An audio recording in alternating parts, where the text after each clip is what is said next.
Bonjour à tous, très heureux de vous retrouver en ce jour de l'an pour le premier point de l'actualité de 2020. 2020, une année électorale paisible, c'est l'assurance donnée par le président de la République, Alassane Ouattara.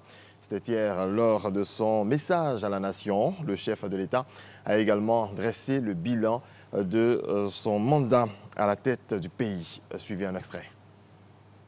Mes chers compatriotes, s'agissant de l'actualité sécuritaire récente de notre pays, je voudrais vous rassurer à nouveau. L'État fera son devoir. L'État ne faillira pas. En particulier, au moment où le terrorisme constitue une menace à nos frontières.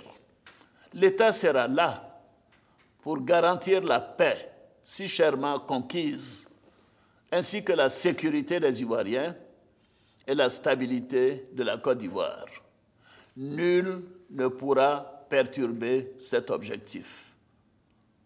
Aucune tentative de déstabilisation de la Côte d'Ivoire ne pourra prospérer.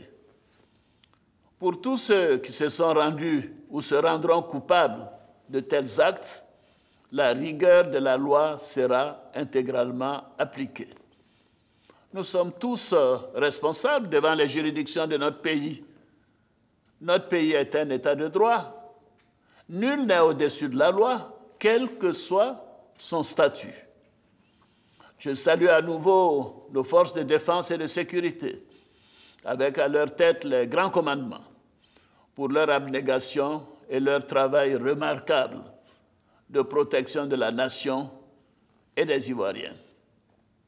Je veux la paix et la stabilité pour notre pays, ainsi que la sécurité pour les Ivoiriens et tous les habitants de notre beau pays.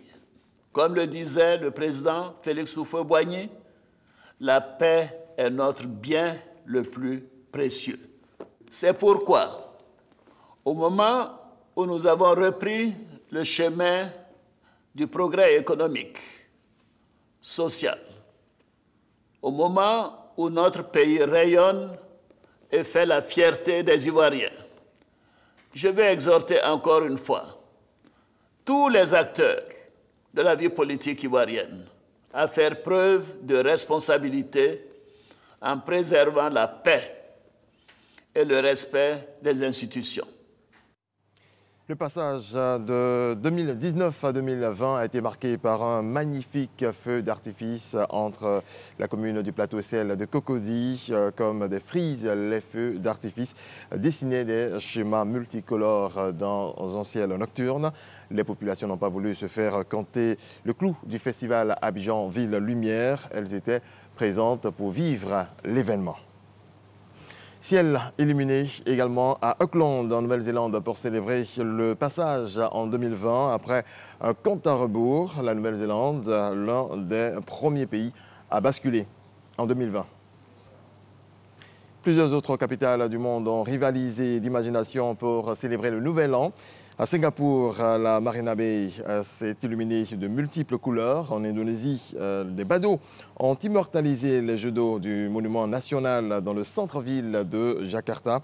Des Japonais de Tokyo ont participé à un grand lâcher de ballon pendant le décompte pour 2020, sans oublier les traditionnels feux d'artifice à Sydney et partout dans le monde. Partout, comme à Hong Kong, avec un ciel coloré par les feux d'artifice. Les festivités à Hong Kong étaient placées sous le signe des troubles politiques. Des milliers de manifestants pro-démocratie étaient à nouveau dans les rues afin de poursuivre leur engagement en 2020. Voilà, c'est la fin de ce point de l'actualité. Bonne et heureuse année à toutes et à tous. Merci également.